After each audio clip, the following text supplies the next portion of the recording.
신들의 사랑. 술과 축제의 신 디오니소스의 뭔가 부족한 사랑 이야기. 리쿠르보스를 술에 취해 새까망신을 시킨 디오니소스. 디오니소스는 올림푸스 12신 중 유일하게 인간 부모를 둔 반인반신인데 제우스와 테베의 공주 세멜레의 아들이자 카드모스의 외손자입니다. 그러나 제우스와 세멜레의 사이를 질투하던 헤라가 어느 날 세멜레의 유모로 변장해 제우스에게 진짜 모습을 보여달라고 부탁해보라고 충동질을 하게 됩니다. 이 꼬드김에 넘어간 세멜레는 실제 그런 부탁을 해 제우스의 진짜 모습에서 나오는 광채의 열기에 노출되는 바람에 타 죽어버립니다. 자신의 본 모습을 보면 세멜레가 그렇게 될 것을 제우스는 알고 있었지만 그 전에 어떤 소원이건 들어주겠다고 스틱스 강에 걸고 맹세를 한 후라서 거절할 수 없었던 것입니다. 제우스는 죽은 세멜레의 배에서 태아를 꺼내 허벅지 안에 넣고 꿰맸고 이후 제우스의 허벅지를 통해 탄생한 것이 술의 신 디오니소스로 디오니소스라는 이름은 두 번 태어난 자를 의미합니다. 무튼 성장한 디오니소스는 여러 나라를 돌아다니며 방랑하는 동안 포도의 과즙으로 술을 빚는 법을 발견하게 되었는데 포도주를 만든 최초의 신이 바로 디오니소스인 셈입니다. 바람 따라 구름 따라 방랑하던 디오니소스는 잠시 트라키아에 머물게 되었는데 당시 트라키아는 리쿠르고스라는 왕이 다스리고 있었고 그는 심술궂기가 이루 말할 수 없는 인물이었습니다. 이를 몰랐던 디오니소스는 리쿠르고스에게 찾아가 며칠 동안 왕궁에서 머물게 해줄 것을 청했는데 왕은 환대하기는커녕 채찍을 휘두르며 내쫓았습니다. 왕의 채찍을 피해 도망치던 디오니소스는 실수로 바다에 빠졌는데 이를 지켜보던 리쿠르고스는 허우적대는 디오니소스의 모습이 너무나 재미있는지 미친 듯이 웃어댔습니다. 한편 바다에 빠진 디오니소스는 점점 깊은 바다로 가라앉았으나 디오니소스를 알아본 바다의 여신 테티스가 바다의 ним프들인 네레이스와 함께 구해서 ним프들의 은신처에서 치료해 주었습니다. 얼마 후 정신을 차린 디오니소스는 다시 트라키아 왕 앞에 섰는데 죽을 고비를 넘기고도 또 다시 나타난 디오니소스를 보고 리쿠르고스는 디오니소스가 들고 있는 병을 뺏어오라고 합니다. 리쿠르고스는 빼앗은 병에 담긴 포도주를 한 모금 들이켰는데 달콤하고 은은한 향과 맛이 온몸을 휘감자 기분이 좋아진 왕은 디오니소스가 갖고 있던 모든 포도주를 빼앗아 마셨습니다. 포도주에 취한 왕은 세상이 모두 아름답게 보이는 듯 실실 웃음을 흘리며 궁전의 이곳저곳을 돌아다니다 한 여인과 마주하는데 그녀의 미소가 자신을 유혹하는 것이라 믿고 정욕이 들끓어 그녀를 강제로 범하려 했습니다. 그러나 이 모습을 지켜보던 신하들이 달려와서 왕을 뜯어 말렸는데 그 아름다운 여인은 다름 아닌 리쿠르고스의 어머니였던 것입니다.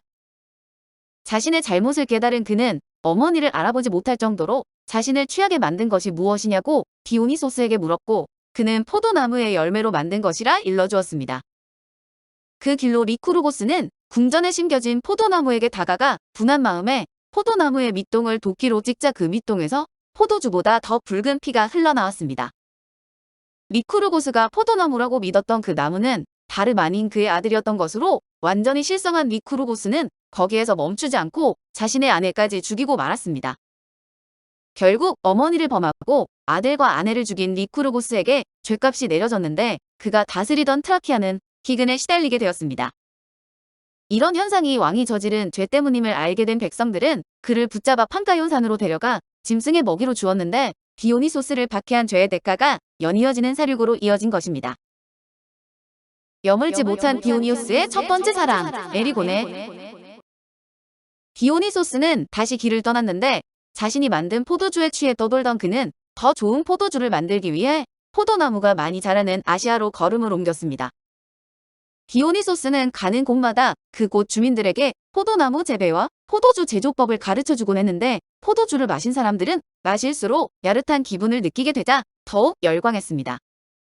포도주를 향한 사람들의 애정은 이를 만든 디오니소스에게도 이어져 사람들은 디오니소스를 신기한 마술을 부리는 신으로 숭배하고 따랐습니다.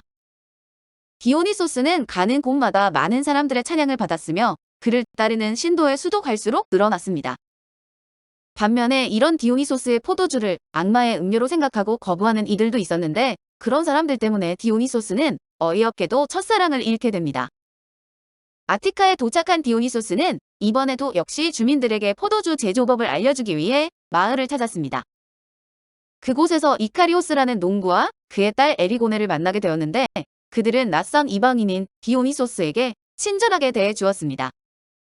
그들의 온정에 기분이 좋아진 디오니소스는 그들에게 포도주 제조법을 알려주었는데 이 부녀는 그가 알려준 비법에 따라 정성을 다해 포도주를 빚어 그와 함께 나눠 마셨습니다. 디오니소스는 정성스레 포도주를 빚는 이들 부녀가 너무나 마음에 들었는데 특히 에리고네는 그가 제우스의 아들이라는 신분을 밝히지 않았는데도 그를 진심으로 경외하며 따랐습니다. 그렇게 디오니소스는 이 여인을 조금씩 마음에 품게 된 것인데 이카리오스는 맛있게 빚어진 포도주를 더 많은 사람들에게 알려주고 싶은 생각에 며칠 후 포도주통을 들고 목장을 찾았습니다. 양치기들은 이카리오스가 가져온 포도주를 나눠 마시고 모두 한껏 취했고 취기 때문에 쏟아지는 졸음을 이기지 못해 그 자리에서 잠이 들었습니다. 그런데 이 모습을 본 지나가던 동네 주민들은 이카리오스가 양치기들에게 독이 든 음료를 주어 그들이 죽었다고 생각하고 몽둥이를 들고 이카리오스에게 달려들었습니다. 문매를 이기지 못한 이카리오스는 결국 목숨을 잃고 말았는데 주민들은 이 사실이 알려질까 두려워 그를 숲속의 한 나무 밑에 묻어버렸습니다. 한편 아버지가 디오니소스의 포도주 때문에 허무하게 죽었다는 사실을 전혀 모르는 에리고네는 디오니소스와 달콤한 미로를 속삭이며 꿈같은 나날을 보냈습니다. 그러던 중 디오니소스는 에리고네에게 정식으로 청혼을 했는데 에리고네는 이 기쁜 소식을 한시 빨리 아버지께 알리겠다는 생각에 충직한 게 마이라를 데리고 아버지를 찾아 나섰습니다. 그런데 마이라는 아버지가 있을 법한 마을로 가지 않고 자꾸 숲으로 그녀를 이끌었고 한 나무에 이르자 그 아래의 흙을 파내기 시작하는 것이었습니다. 잠시 후 마이라가 파낸 흙 속에서 오래전에 이미 저 세상 사람이 된 아버지의 시신과 포도주통이 발견되었는데 디오니소스가 알려준 포도주 때문에 아버지가 목숨을 잃게 되었다는 생각을 지울 수 없었습니다. 또 사랑 노름에 빠져 아버지가 죽어가는 것도 모르고 있었던 자신이 너무나 미워 슬픔을 견딜 수 없었던 에리고네는 아버지가 묻혀있는 곳에 나무에 목을 메어 자살했습니다. 이를 지켜보고 있던 마이라도 우물에 몸을 던져 주인의 뒤를 따랐는데 소식을 들은 디오니소스는 끓어오르는 분노를 참을 수 없어 아티카 마을의 여자들이 에리고네처럼 목을 메어 자살하게 만들었습니다. 주민들은 왜 자신의 아내와 딸들이 이렇듯 허무하게 생을 마감하는지 그 이유를 알 수 없어 아폴론 신전을 찾아가 신탁을 받았는데 이 모든 것이 제우스의 아들인 디오니소스를 분노케 한 대가라고 알려주었습니다. 이에 주민들이 이카리오스와 에리고네의 억울한 죽음을 풀어주고자 그들이 목숨을 잃었던 나무 앞에서 제사를 지내자 디오니소스는 저주를 풀고는 그들 부녀를 하늘로 불러들여 각각 별자리로 만들어 주었습니다. 오이네우스의 부인 알타이아와 테세우스에게 버림받은 아리아드네와의 사랑. 에리고네는 처녀 자리가 되어 지금도 하늘을 떠돌고 있는데 디오니소스는 허무하게 끝난 첫사랑의 아픔 때문에 앞으로는 자신을 숭배하는 이들에게만 포도주의 제조법을 알려주리라 다짐을 했습니다. 그렇게 또 다시 세상을 떠돌던 디오니소스는 칼리돈에 이르렀는데 이곳을 다스리는 오이네우스 왕은 디오니소스에 대한 풍문을 익히 들었기 때문에 그 누구보다도 그를 극진하게 맞이했습니다. 특히 그의 포도주를 맛본 이후부터 디오니소스를 향한 숭배는 점점 더해갔고 심지어 그는 자신의 아내 알타이아를 디오니소스에게 소개하면서 원한다면 침실로 보내주겠다고까지 말했습니다. 디오니소스는 차마 그러라는 말을 꺼내지 못했지만 마음속으로는 그녀를 품에 안고 싶었던 속내를 알아차린 알타이아는 그날 밤 아내를 화려하게 치장시켜 그에게 보냈습니다. 그녀와 달콤한 하룻밤을 보낸 디오니소스는 오이네우스에게 고마움의 표시로 포도주 제조법을 알려주었으며 오이네우스의 이름을 따서 포도주를 오이노스라고 부르게 하는 영광까지 선물했습니다. 한편 알타이아는 디오니소스의 아이를 임신해서 10달 후 예쁜 딸을 낳았는데 데이아네이라라는 이름의 그 딸은 나중에 제우스의 아들 헤라클레스의 아내가 되었습니다. 디오니소스는 아리아드네라는 비운의 여인과도 사랑을 나누었는데 포도나무를 찾아 돌아다니던 디오니소스가 낙소스 섬에 도착했을 때 절망 가득한 표정으로 울고 있는 아름다운 아리아드네를 만나게 되었습니다. 아리아드네는 크레타 섬의 왕 미노스와 파시파의 딸로 영웅 테세우스와 결혼을 약속한 사이였지만 그에게 버림을 받아 이 낙소스 섬에서 홀로 머물고 있었던 것입니다. 아테네의 영웅 테세우스는 크레타의 미궁 속에 갇혀있는 황소 괴물 미노타우로스를 처치하기 위해 크레타 섬을 찾았는데 이때 만난 아리아드네에게 한눈에 반했으며 아리아드네도 그의 모습에 점점 빠져들었습니다. 테세우스는 미노타우로스를 처치한 뒤에 결혼식을 올리자고 아리아드네에게 약속하자 그녀는 그를 돕기 위해 미궁의 비밀을 알고 있는 다이달로스에게 찾아가서 미궁을 빠져나올 수 있는 비법을 얻었습니다. 그 비법은 달의 만인 실타래였는데 아리아드네가 건네준 실타래 때문에 미노타우로스를 처치하고 무사히 미궁을 빠져나온 테세우스는 그녀를 데리고 자신의 고향 아테네로 향하는 배에 올랐습니다. 사랑에 눈이 먼 아리아드네는 가족과 나라를 버리고 사랑 하나만을 믿고 그를 따라 나선 것으로 그들을 태운 배가 잠시 낙소스 섬에 머물게 되었을 때 긴장감에서 풀린 아리아드네는 잠시 잠이 들었습니다. 그러나 달콤하고 깊은 잠에서 깨어난 아리아드네 곁에는 아무도 없었는데 테세우스가 그녀를 버리고 간 것으로 그런 그녀 앞에 달콤한 포도향과 함께 디오니소스가 나타난 것입니다. 디오니소스는 아리아드네에게 사랑을 고백하면서 보석이 박힌 왕관을 씌워주었고 아리아드네는 테세우스에 대한 배신감 때문에 더욱 디오니소스를 사랑하게 되었습니다. 그러나 그들의 사랑도 오래가지 못했는데 아리아드네는 디오니소스를 만나기 전에 이미 테세우스의 아이를 임신하고 있었고 아이를 낳는 도중에 숨을 거두고 만 것입니다. 아리아드네를 진심으로 사랑했던 디오니소스는 그녀의 왕관을 하늘로 던져 별자리로 만들었는데 우리가 알고 있는 북쪽 왕관 자리가 그것입니다. 술에 취해 모든 걸 바친 여인들인 마이나스. 디오니소스의 추종자는 갈수록 늘어만나 아프로디테의 신도 수와 맞먹을 정도로 엄청난 인기를 얻게 되었고 디오니소스를 위한 제단의 수도 늘어나 제우스를 제외한 그 어떤 신보다도 더 높은 권력을 얻게 되었습니다. 그렇게 따르는 추종자 중에는 디오니소스에게 지나칠 정도로 열광하는 여인들이 있었는데 바로 광란하는 여자들이라는 뜻의 마이나스들이었습니다. 그녀들은 표범과 사슴 등의 짐승 가죽을 몸에 두르고 나무 가지로 만든 관을 썼고 한 손에는 포도종이나 뱀을, 나머지 손에는 타르소스라는 지팡이를 들고 다녔습니다. 이 마이나스들은 디오니소스가 어디를 가든지 따라다녔는데 마이나스들과 함께 아시아 전역을 돌던 디오니소스는 어느 날 어머니의 고향인 테베로 돌아가고 싶다는 생각이 들었습니다. 그의 어머니를 기억하고 있는 사람들에게 수많은 추종자를 거느린 자신의 모습을 자랑하고 싶은 마음 때문으로 귀향길에 오른 디오니소스는 배에 올랐습니다. 고향에 거의 도착했을 무렵 디오니소스가 탄 배가 해적선에게 잡히는 사건이 일어났는데 귀한 신분으로 보이는 디오니소스를 발견한 해적들은 납치하면 많은 돈을 벌 수 있다는 생각에 그를 자신들의 배에 옮겨 태웠습니다. 해적들은 우선 그가 도망치지 못하도록 발을 묶어두려고 그에게 다가갔으나 아무리 튼튼한 줄을 가져와도 그의 발에 닿는 순간 그 줄은 끊어져 버렸습니다. 배의 키를 잡고 있던 선원이 이를 보고 놀라 선장에게 그가 신인 것 같으니 당장 풀어줘야 한다고 했지만 선장은 그를 비웃으며 빨리 출항을 하라고 했습니다. 해적들은 선장의 호통에 못이겨 돛을 올려 배의 속도를 높였는데도 배는 그 자리에서 꿈쩍도 하지 않았고 어디선가 아주 향기로운 과일향이 진동하더니 포도주가 갑판 위로 흘러들었습니다.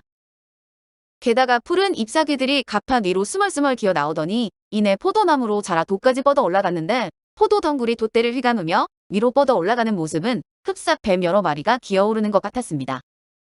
잠시 후 돛대는 마치 거대한 포도나무처럼 변해버렸는데 놀란 해적들은 공포에 질려 육지를 향해 키를 돌렸지만 이미 디오니소스의 저주에 걸린 키는 꼼짝도 하지 않았습니다. 이에 그들은 바다로 뛰어들었지만 그 순간 돌고래로 변하고 말아 결국 해적선에는 키를 잡고 있던 선원 한 명과 디오니소스만이 남았는데 디오니소스는 그에게 큰 소리로 이렇게 말했습니다. 나 디오니소스가 내게 말하노니 두려워 말라. 너는 당장 육지로 돌아가서 이곳에 디오니소스 신이 왔다고 전한 뒤 그들에게 나를 맞을 준비를 하라고 알려주어라. 살아남은 그 선원은 디오니소스가 명령한 대로 자신이 경험했던 신기한 일들과 그가 이곳을 방문할 것이란 소식을 사람들에게 전했는데 때문에 디오니소스는 사람들의 열렬한 환영을 받으며 테베에 도착했습니다. 그의 주변에 모여든 사람들은 그가 선사한 포도주에 취해 더욱 그를 숭배하게 되었는데 모두들 흥분 상태에 빠져 노래와 춤으로 그를 찬양했습니다. 디오니소스의 어머니인 세멜레가 태어나고 자란 테베는 현재 펜테우스가 왕이 되어 다스리고 있었는데 펜테우스는 세멜레의 언니인 아가베의 아들로 디오니소스와 사촌지간인 셈입니다. 조용하던 나라가 디오니소스의 등장으로 술렁이자 펜테우스는 심기가 불편했는데 펜테우스는 그가 술로 사람들을 현혹시켜 믿음을 부추기고 있다고 생각했습니다. 때문에 펜테우스는 백성들에게 그를 더 이상 따라다니지 말라고 명령했지만 소용없자 펜테우스는 그의 부하들을 불러 디오니소를 잡아오라고 명했습니다. 그러나 왕의 명에 따라 디오니소스를 잡으러 갔던 부하들은 그를 에워싸는 추종자들 때문에 만날 수조차 없었고 그 추종자들 가운데 한 사람을 대신 잡아서 왕에게 바쳤습니다. 다른 추종자에게 본보기를 삼고자 내 너를 당장 처형할 것이다. 그러나 이에 앞서 한 가지 물어볼 것이 있다. 도대체 너희들은 무엇 때문에 디오니소스를 따라다니는 것이냐? 내 이름은 아케테스여. 해적선에서 선장에게 배의 길을 알려주는 일을 하고 있어. 그러던 어느 날 고귀한 신분의 자제로 보이는 디오니소스를 발견하게 되었어. 우리는 그를 납치했지만 결국 그의 위대한 능력으로 나 외의 다른 사람들 모두 돌고래가 되고 말았어. 그래서 나는 그때부터 그의 신봉자가 되어 그를 따라다니게 된 것이요. 그의 정체가 정말로 궁금하다면 오늘 밤 키타이론 산으로 가보시오. 디오니소스를 숭배하는 사람들이 모여 제전을 펼칠 예정인데 그야말로 환희롭고 환상적이요. 여장을 하고 그 산에 가면 여자들의 멋진 춤도 구경할 수 있을 것이요. 펜테우스는 그의 말을 들으니 더욱 화가 치밀어 그를 처형시키고자 감옥에 가두었지만 부하들이 아케테스의 처형을 준비하는 동안 감옥 문이 저절로 열렸고 묶고 있던 포승줄도 저절로 풀렸습니다. 자유의 몸이 된 아케테스는 부하들 몰래 감옥을 빠져나갔고 뒤늦게 찾아온 부하들은 사라져버린 그를 찾아 여기저기 뒤졌지만 끝내 찾지 못했습니다. 부하들은 펜테우스에게 가서 자초지종을 이야기하고 아케테스의 말처럼 디오니소스가 제우스의 피를 받은 신이 틀림없다며 지금이라도 그를 영접하는 것이 좋지 않겠냐고 간청했습니다. 그러나 펜테우스는 자신의 두 눈으로 확인하지 않는 이상 그 말들을 믿을 수 없었는데 오늘 밤 디오니소스의 제전이 열릴 거라는 아케테스의 말이 떠올랐습니다. 결국 펜테우스는 디오니소스의 존재를 확인하고자 여장을 한 채 그곳을 찾아가기로 했는데 부하들에게도 알리지 않고 몰래 혼자서 키타이론 산으로 갔습니다. 그가 도착했을 때에 이미 수많은 신자들이 몰려 있었고 그들의 눈을 피해 나무 그늘에 숨어서 이를 지켜보았는데 눈앞에 펼쳐지는 광경은 그야말로 광란의 축제와 다를 바 없었습니다. 디오니소스가 주는 포도주를 마신 추종자들은 다들 제정신이 아닌 것 같았는데 특히 마이나스라 불리는 여인들은 풀밭을 침대 삼아 누구든 가리지 않고 집단으로 성관계를 맺었습니다. 또 새끼사슴에게 젖을 물리거나 야수를 갈갈이 찢어 이를 날 것으로 먹는 등 그녀들의 광란은 지나칠 정도였는데 잠시 후 그녀들은 지팡이를 휘두르면서 이렇게 노래를 불렀습니다. 오, 달콤해라 피어날 것인 붉은 살점의 환희여. 술에 취해 반쯤 넋이 나간 그들의 모습을 펜테우스는 멍하니 바라보았는데 마침 춤을 추던 한 여인이 그를 발견하고 손짓을 하자 그곳에 있던 다른 여인들도 다들 그를 바라보았습니다. 그 중에는 펜테우스의 어머니인 아가베와 그의 누이들도 있었는데 갑자기 아가베가 펜테우스를 향해 이렇게 외쳤습니다. 저기 멧돼지가 있네요. 이 숲을 휩쓸고 다니는 저 커다란 괴물을 우리가 잡는 게 어떨까요? 그 말이 떨어지기가 무섭게 추종자들은 그를 향해 돌진했는데 펜테우스는 무릎을 꿇고 목숨만 살려달라고 빌었지만 만취 상태에 있던 아가베는 딸들과 함께 펜테우스의 팔과 다리를 잡고 잡아당겼습니다. 그렇게 펜테우스는 사지가 절단된 채 목숨을 잃었는데 여전히 자신이 죽인 아들이 멧돼지라고 착각하고 있던 아가베는 이렇게 외쳤습니다. 승리다. 승리. 우리가 이겼도다. 이 크나큰 영광을 디오니소스께 돌립시다. 술에 취해 이렇게 광란을 펼치던 여인들이 한참 후 하나둘 깨어났는데 정신을 차린 아가베와 그의 딸들은 그들이 찢어 죽인 멧돼지가 펜테우스였다는 것을 깨닫게 되었습니다. 어처구니 없는 자신들의 실수를 깨달은 그녀들은 세상이 떠나갈 듯 통곡했지만 그 어떤 방법으로도 이미 죽은 펜테우스를 다시 살릴 수는 없었습니다. 어머니 세밀레를 지하세계에서 데려오는 디오니소스. 자신을 제우스의 혈통을 이은 신으로 받아들이지 않는 자를 향한 디오니소스의 복수는 이렇듯 잔인한 결말을 맺었고 복수를 끝내자 지금껏 한 번도 보지 못했던 어머니가 너무나 그리웠습니다. 디오니소스는 이미 신들의 반열에 오른 상태였기에 어머니가 머물고 있는 지하세계를 방문하는 것은 허락되었으나 그 어떤 신도 그에게 지하세계까지 가는 길을 알려주지 않았습니다. 지하세계의 입구를 찾아 떠돌던 디오니소스는 레른의 늪지대 근처에서 만난 한 남자가 자신의 부탁을 들어주면 지하세계로 가는 길을 알려주겠다고 약속했습니다. 그의 부탁이란 디오니소스가 여자로 변신하여 자신과 하룻밤을 동침해 달라는 것으로 디오니소스는 그에게 지하세계를 갔다 온 다음에 그의 소원을 들어주겠다고 맹세했습니다. 그 말을 들은 남자는 디오니소스를 늪으로 데려가 그곳에 밀어 넣었는데 그 늪의 끝이 지하세계와 연결되어 있었던 것으로 지하세계에 도착한 디오니소스는 이곳을 다스리는 왕 하데스를 찾아갔습니다. 그는 하데스에게 자신의 어머니 세멜레를 이승으로 올려 보내줄 것을 요청했는데 디오니소스에 관한 명성을 익히 들어 알고 있었던 하데스는 순순히 세멜레를 그에게 내주었습니다. 어머니와 함께 지상으로 올라온 디오니소스는 길을 알려준 남자와의 약속을 지키기 위해 레른의 늪지대를 찾았지만 그동안 죽음의 사신이 그에게 찾아와 이미 그의 몸은 싸늘하게 식어 있었습니다. 디오니소스는 잠시 생각한 뒤에 그의 시신이 누워있는 주변의 나무를 잘라 남끈 모양의 목각 인형을 만들어 이를 자신의 몸속에 넣어 그와의 약속을 지켰습니다. 디오니소스는 어머니와 함께 올림포스 신전으로 올라갔는데 신이 아닌 인간이, 그것도 산자가 아닌 죽은 자가 신들의 세계에서 살 수는 없었습니다. 이에 디오니소스가 세멜레를 신의 반열에 오를 수 있도록 모든 신들에게 간청하자 수많은 추종자를 이끌고 있는 디오니소스를 무시할 수 없었던 다른 신들은 결국 세멜레에게 신의 권위를 부여해 주었습니다. 디오니소스는 어머니를 신들의 세계에서 머물 수 있도록 해주었지만 정작 자신은 신들의 세계가 아닌 인간 세상에서 인간들과 보내는 시간이 더 많았습니다. 인간들에게 디오니소스가 선사한 포도주는 근심 걱정 없는 평안함과 즐거움, 용기를 주었지만 한편으로는 타락과 파멸을 불러오기도 했습니다. 디오니소스의 제전은 이후에도 계속 이어져 내려왔으며 그리스에서는 어떠한 축제보다도 성대하게 거행되었습니다. 포도나무가 가지를 뻗기 시작하는 봄에 열리는 이 축제는 닷새 동안 치러지며 다들 모든 일상생활을 멈추고 환희와 향락으로 가득한 시간을 보내는데 감옥에 갇혀있던 죄수들도 나와 함께 이 축제를 즐겼습니다. 아마 오늘 밤에도 세상 곳곳에서 디오니소스교를 믿는 신도들이 밤거리를 헤매며 비틀거리고 있을 것입니다. 오늘 역사 속의 사랑은 신들의 사랑으로 술과 축제의 신 디오니소스의 뭔가 부족한 사랑 이야기였습니다.